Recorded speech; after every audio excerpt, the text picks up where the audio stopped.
96 520 électeurs qui sont appelés à se rendre aux urnes pour ces élections municipales et communautaires. Un nombre d'électeurs en augmentation de 16% par rapport aux législatives 2017. Dans les 22 communes du territoire, tous les maires sortants se représentent, à l'exception de David Richer, frappé d'inéligibilité. On ne peut pas dire qu'en Guyane, il y ait crise des vocations, alors qu'en métropole, plusieurs communes se retrouvent sans candidat. Les bureaux de vote, partout, ouvriront dès 8h du matin pour fermer à 18h. Les premiers résultats pourront officiellement être annoncés dès 19h. Contrairement aux précédentes élections, nous voterons le même jour que dans l'Hexagone et pas un jour en avance.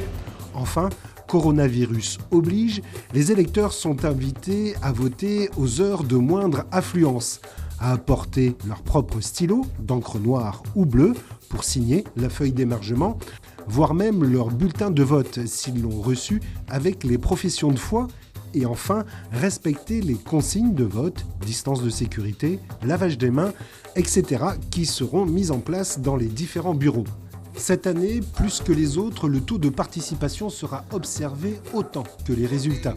C'est la grande inconnue de ce scrutin qui compte habituellement avec la présidentielle, la plus forte participation citoyenne.